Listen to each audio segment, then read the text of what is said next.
WhatsApp और internet की दुनिया में जीने वाले मेरे दोस्तों, आजकल का नियम तो यही बना हुआ है कि अपना काम बनता भाड़ में जाए जनता। और एक और नियम सबसे बड़ा है, परिवर्तन, चेंजेस। ये संसार का सबसे बड़ा नियम है। तो दोस्तों, आज के इस वीडियो में मैं विनोद कुमार जोशी विनोद की इस बातें चैनल में आपका स्वागत करता हूं। आज हम बात करेंगे सचिन और कामली से जुड़े हुए इंटरेस्टिंग फैक्ट्स के बारे में। तो शुरू करते हैं। सबसे पहला फैक्ट ये है कि दोनों ने शारदा आश्रम विद्या मंदिर से अपनी पढ़ाई की। कक्षा 7 से यानी 10 साल की उम्र में ये दोनों दोस्त बन गए थे और तब से क्रिकेट खेलते आ रहे हैं।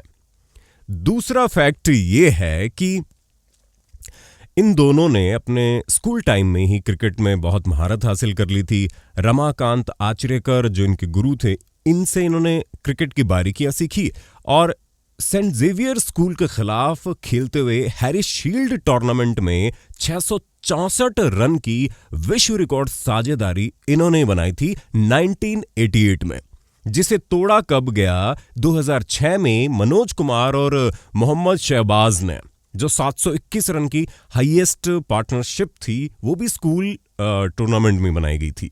अगले फैक्ट पे बात करें तो दोनों ने इतनी गहरी दोस्ती थी, दोनों का कॉम्बिनेशन बहुत बढ़िया था। विनोद कामली लेफ्टी खेलते थे और सचिन तेंदुलकर राइट हैंड के बैट्समैन रहे।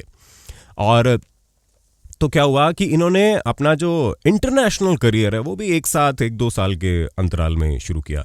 1989 में सचिन तेंदुलकर ने अपने क्रिकेट की शुरुआत पाकिस्तान के खिलाफ कर दी और चूंकि दोनों अच्छा खेलते थे तो 2 साल बाद 1991 में विनोद कामली का भी पदार्पण अंतर्राष्ट्रीय क्रिकेट में हो गया।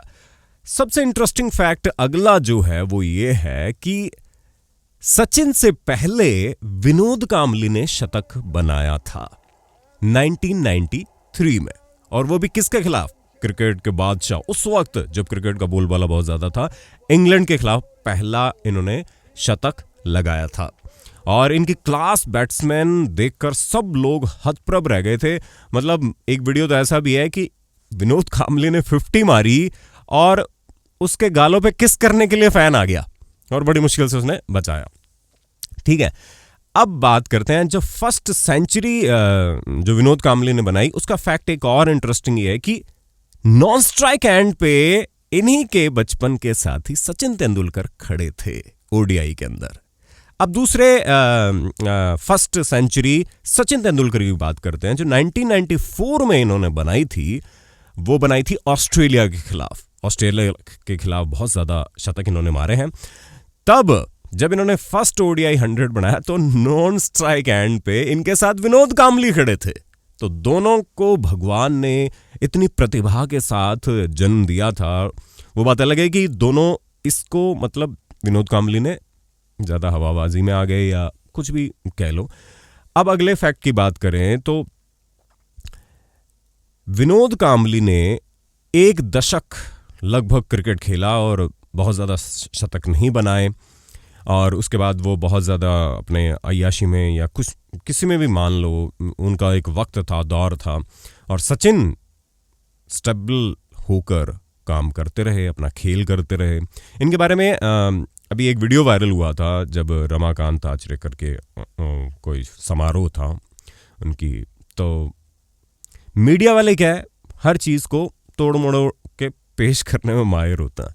तो इस पर राहुल द्रविड़ ने अपने वक्तव्य में कहा कि विनोद कामली और सचिन के साथ प्रतिभा में कोई अंतर नहीं था, मतलब दोनों एक सार थे। हालांकि विनोद कामली तो बहुत ज्यादा बॉल को इतना पिंच मारते थे, खतरनाक हिट मारते थे, लेकिन उन्होंने सिर्फ बॉल को हिट मारने की कला को ही प्रतिभा मान लिया।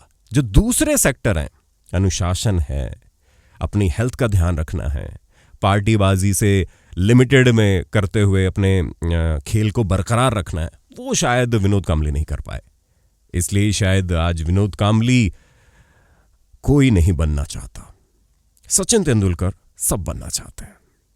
तो दोस्तों, आज के फैक्ट्स में बस इतना ही। और हाँ, एक बात तो मैं भूल गया, जब विनोद कामली ने अपना पहला शतक बनाया था वो हमारे यहाँ जयपुर में बनाया था, उस दिन उनका बर्थडे भी था। तो तुलना करना बंद करो, जो अच्छा करेगा वो अच्छा पाएगा। हम दूसरों की तुलना करने में अपना समय नष्ट कर देते हैं और खुद के पास जो टैलेंट है उसको देखते ही नहीं है कि हम क्या कर सकते हैं। ये सिर्फ क्रिकेट की बात नहीं है दोस्तों, आप किसी भी फील्ड में चले जाइए। हाँ ठीक है, उतार चढ़ाव आते हैं, ये तो जीवन का नियम है, लेकिन घबराना नहीं है। हौसला है तो फासला है, फासला है तो मंजिलें, मंजिलें हैं तो वहां पहुंचने की लगन है। तो दोस्तों आज के लिए बस इतना ही, मिलते हैं अगले वीडियो में। धन्यवाद। कैसा लगा आपको ये फैक्ट मुझे बताना ज़रूर